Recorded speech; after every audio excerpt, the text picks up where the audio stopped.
Hey there, folks!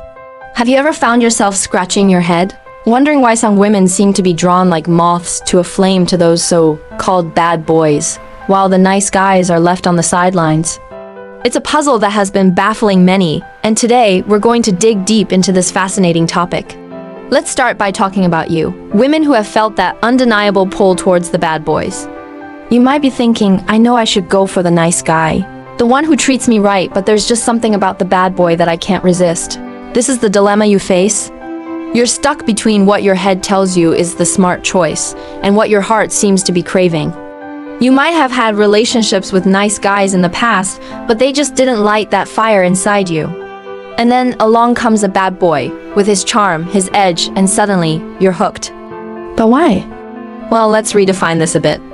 That attraction to the bad boy isn't a sign that you're making a bad decision. Instead, it could be a reflection of some deeper emotional needs. Maybe you're someone who craves excitement, adventure, and the unknown. The bad boy represents that sense of danger and thrill, something that the nice guy, with his predictability, might not offer. It's not that the nice guy is lacking, but the bad boy just hits a different chord in you. So what can you do about it? First off, take some time for self-reflection. Think about what it is, exactly, that the bad boy offers that makes him so appealing. Is it the way he challenges you? The way he makes you feel alive? Once you've identified these things, you can start to look for those qualities in a more healthy, balanced way. Maybe you can find a nice guy who has a bit of an adventurous streak, or who can engage you in deep, challenging conversations. Now, don't beat yourself up if you've fallen for the bad boy in the past. It's not a sign of weakness or poor judgment. Every relationship, whether it's with a bad boy or a nice guy, is a learning experience. You are an amazing, complex individual, and your desires and attractions are valid. But now it's time to use that self-awareness to make more informed choices in your love life. Let's look at this from a psychological perspective. According to some theories, the allure of the bad boy might stem from the concept of forbidden fruit.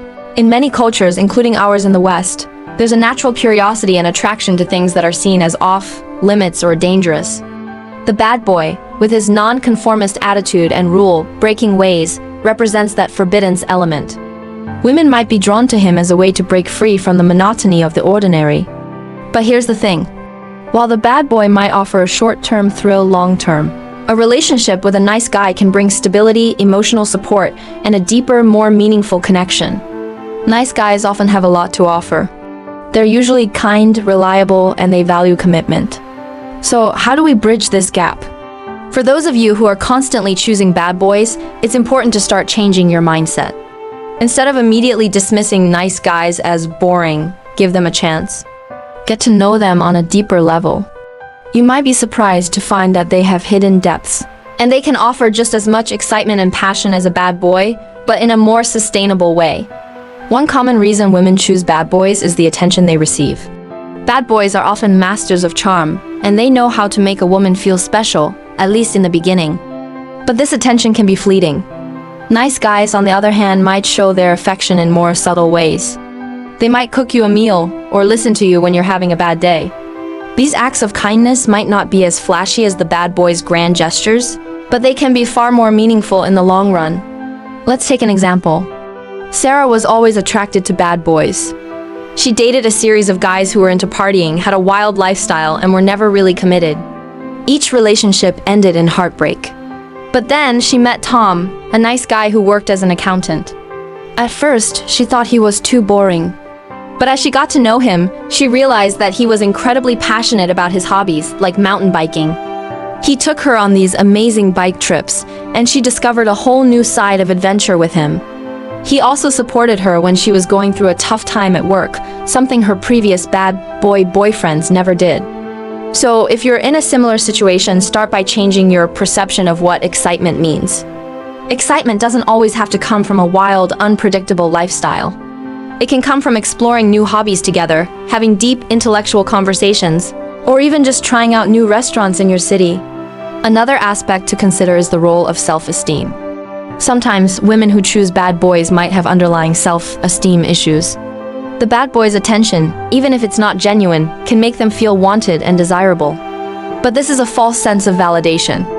By working on building your self-esteem, you'll be less likely to be swayed by the bad boy's charm. You'll be able to see him for who he really is, and you'll be more attracted to a nice guy who values you for who you are. One way to boost your self-esteem is to focus on your achievements, no matter how small they are. Maybe you learned a new language, or you finally finished that painting you've been working on. Celebrate these things. Surround yourself with positive people who support and encourage you. And when you're out there dating, don't be afraid to set boundaries. If a bad boy is showing signs of disrespect or is being too pushy, don't be afraid to walk away. Remember, you deserve a relationship that makes you happy, fulfilled, and safe. Just because you've had a pattern of choosing bad boys in the past doesn't mean you're doomed to repeat it. You have the power to change your dating patterns and find a nice guy who will love and cherish you. So, in conclusion, the choice between a bad boy and a nice guy is a complex one. But by understanding your own emotional needs, changing your mindset, and working on building your self-esteem, you can make a more informed decision.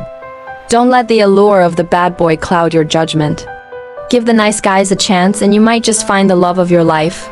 You are an incredible woman, and you have the strength and wisdom to create the relationship you've always dreamed of. Believe in yourself and take that first step towards a healthier, happier love life. I'm your name. See you next time.